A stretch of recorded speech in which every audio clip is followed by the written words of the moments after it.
আসসালামু আলাইকুম। আধুনিক চিকিৎসা বিজ্ঞানের রোগ নিয়ন্ত্রণের ক্ষেত্রে অন্যতম এক বিস্ময়কর প্রযুক্তির নাম হলো এমআরআই বা ম্যাগনেটিক রেসোন্যান্স ইমেজিং। আমাদের শরীরের ভিতরে অঙ্গ প্রত্যঙ্গগুলো পরিষ্কার এবং নিখুঁত ছবি দেখার জন্য ডাক্তাররা সাধারণত এই টেস্টের পরামর্শ দিয়ে থাকেন।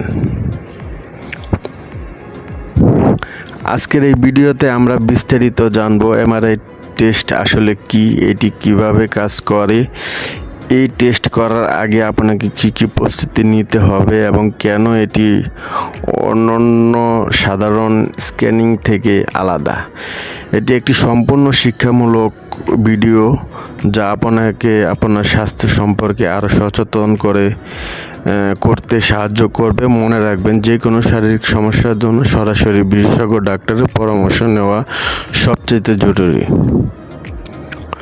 সাধারণত এক্স-রে বা সিটি স্ক্যানে তেজস্ক্রিয় রশ্মি ব্যবহার করা হলেও এমআরআইতে কোনো ক্ষতিকর রেডিয়েশন ব্যবহার করা হয় না, বরং এটি শক্তিশালী চুম্বকীয় ক্ষেত্র এবং রেডিও ওয়েভ ব্যবহার করে আমাদের শরীরের নরম টিস্যুগুলো ছবি তোলে। বিশ্ব জুড়ে ডাক্তাররা মস্তিষ্ক, মেরুদণ্ড এবং জয়েন্টের জটিল সমস্যাগুলো বোঝার জন্য এই পরীক্ষার উপর নির্ভর করে।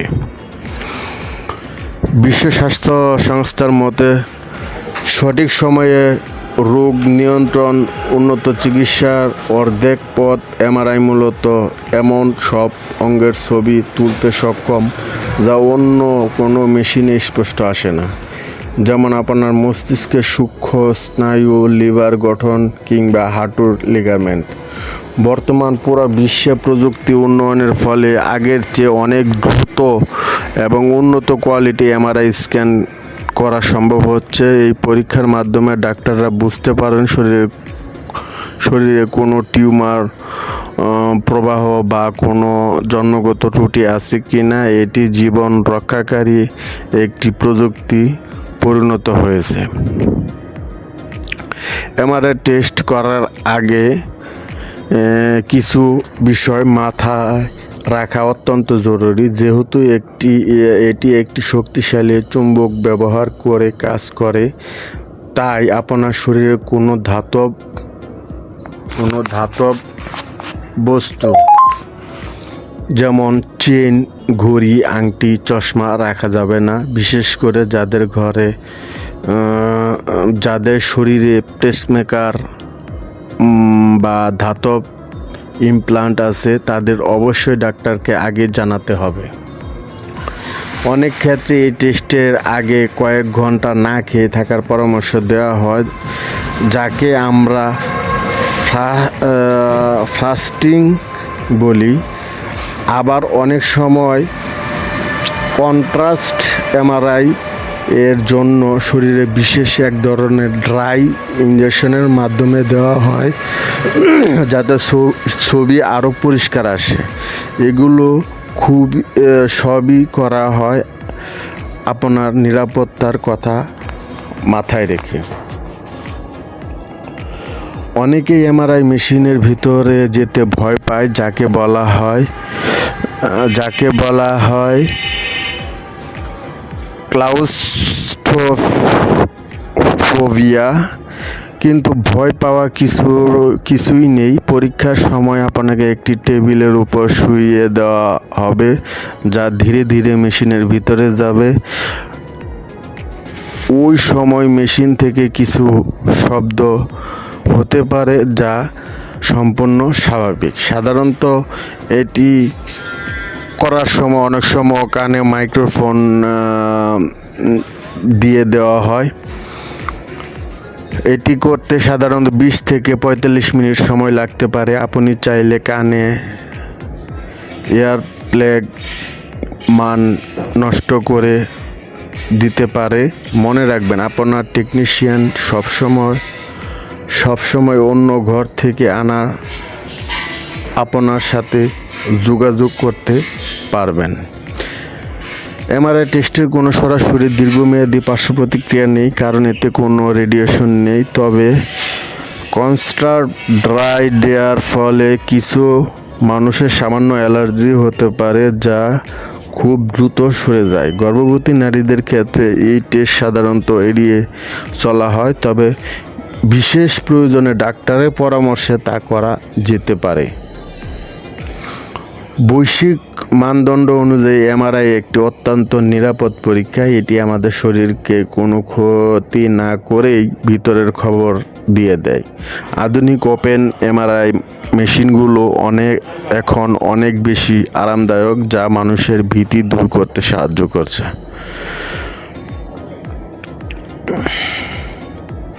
অনেকে প্রশ্ন করেন সিটি স্ক্যান বা এক্স রে কেন এমআরআই এর প্রয়োজন। আসলে সিটি স্ক্যান মূলত হাড়ের ইনজুরি বা ফ্র্যাকচার দেখার জন্য চমৎকার, কিন্তু যখন শরীরের নরম টিস্যু যেমন মস্তিষ্ক, স্নায়ু, লিগামেন্ট বা পেশি, শরীরের সূক্ষ্ম পেশিও কথা আসে, তখন এমআরআই এর কোনো বিকল্প নেই। সিটি স্ক্যান, এক্স রে রশ্মি ব্যবহার করা হয় বারবার করলে শরীরের জন্য ক্ষতিকর হতে পারে, কিন্তু এমআরআই সম্পূর্ণ চুম্বকীয় শক্তিতে কাজ করে বলে এটি বারবার করা হলেও শরীরে কোষে কোনো নেতিবাচক প্রভাব ফেলে না। আধুনিক চিকিৎসা বিজ্ঞানে গর্ভবতী নারী বা শিশুদের ক্ষেত্রে দীর্ঘমেয়াদী নিরাপত্তার কথা ভেবে ডাক্তাররা প্রায়ই এমআরআইকে অগ্রাধিকার দিয়ে থাকেন। প্রযুক্তির উন্নতির সাথে সাথে এমআরআই এখন আর কেবল এক ধরনের নেই। বর্তমানে ফাংশনাল এমআরআই, এফএমআরআই ব্যবহার করা হয়, যা মস্তিষ্কের রক্ত সঞ্চালন এবং কার্যকলাপ বুঝতে সাহায্য করে। এটি সাধারণত স্নায়ু বা স্ট্রোকের রোগীদের ক্ষেত্রে ব্যবহৃত হয়। এছাড়া আছে কার্ডিয়াক এমআরআই, যা হৃৎপিণ্ডের ভাল্ব বা পেশীয় কার্যকারিতা নিখুঁতভাবে পরীক্ষা করে। এমনকি এখন ওপেন এমআরআই এর প্রয়োজনীয়তা বেড়েছে, যা সেই সব রোগীদের জন্য ডিজাইন করা হয়েছে যা বন্ধ জায়গাকে ভয় পান বা যাদের ওজন বেশি। ওই বৈচিত্র্যময় প্রযুক্তিগুলো প্রমাণ করে যে চিকিৎসা সেবা এখন কতটা রোগী বান্ধব হয়ে উঠেছে। এমআরআই মেশিন পরিচালনা করা অত্যন্ত ব্যয়বহুল, কারণ এতে শক্তিশালী সুপার কন্ডাক্টিং ম্যাগনেট এবং লিকুইড হিলিয়াম ব্যবহার করা হয়। এই কারণে বিশ্বজুড়ে অন্যান্য টেস্টের তুলনায় এমআরআই এর খরচটা কিছুটা বেশি। তবে উন্নত দেশগুলো হেলথ ইন্স্যুরেন্সের মাধ্যমে এই খরচ কমানো সম্ভব।